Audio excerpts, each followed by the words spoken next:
Et voilà une technique médicale qui, elle, appartient au passé, mais qui pourrait bien représenter l'avenir. Connaissez-vous la phagothérapie? Abandonnée au début du XXe siècle et interdite depuis en France, elle fait l'objet aujourd'hui d'une campagne de réhabilitation, car elle est capable de combattre les bactéries résistantes aux antibiotiques. Explication Caroline Bell, Arnaud Ifergan et Olivier Stambach.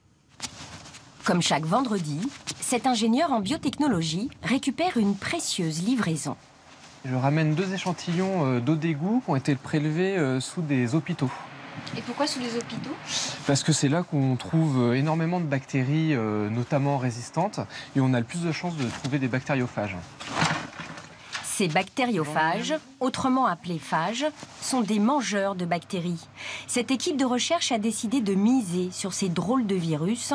En filtrant l'eau des égouts, elle en découvre chaque semaine de nouvelles sortes. Il est vraiment bizarre celui-là. Hein. Ouais. On en a probablement découvert 20% de ce qui existe aujourd'hui. Vous avez des phages qui ressemblent à des petites boules, à des sphères, vous en avez qui ressemblent à des petits serpents, d'autres qui ressemblent à des araignées. Il y a plein de formes de phages différentes. Si cette entreprise s'y intéresse tant, c'est que ces virus peuvent sauver des patients victimes d'infections bactériennes.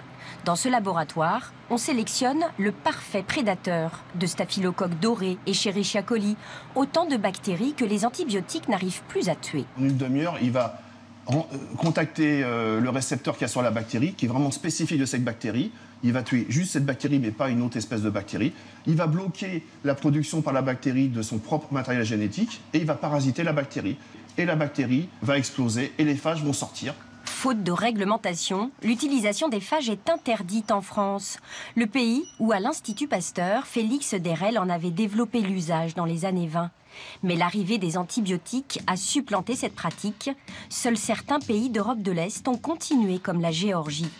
Fin 2012, à l'approche de l'amputation de sa jambe, Serge Fortuna débarque à Tbilissi pour mettre fin à 37 ans de souffrance due à une infection au staphylocoque doré.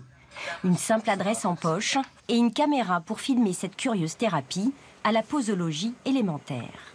Par voie orale, en les buvant avec tout un protocole bien précis, et ou soit localement, quoi, sur des pansements. Au bout de 20 jours, vous n'avez quasiment plus rien. Quoi.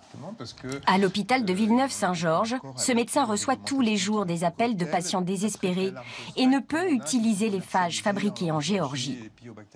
On tourne un petit peu en rond. On pourrait utiliser les bactériophages actuellement disponibles dans les pays de l'Est pour faire des essais thérapeutiques et montrer que ça marche et voir un petit peu comment optimiser ces thérapeutiques, mais on n'a pas le droit d'utiliser ces bactériophages. Donc on ne peut pas faire ces études et pas montrer que ça marche. Donc Les médecins souhaiteraient surtout se servir des phages produits en France.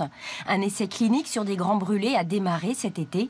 Il livrera ses résultats dans 1 ou 2 ans. Il faut vraiment qu'il y ait de l'argent d'investisseurs et de l'argent public qui soit mis pour que d'autres entreprises, bien évidemment la nôtre aussi, développions des produits et puissions répondre à ces questions de traitement, de modalités d'application. Et ça, c'est vraiment urgent pour que la phagothérapie avance. Car la phagothérapie pourrait sauver des milliers de patients chaque année.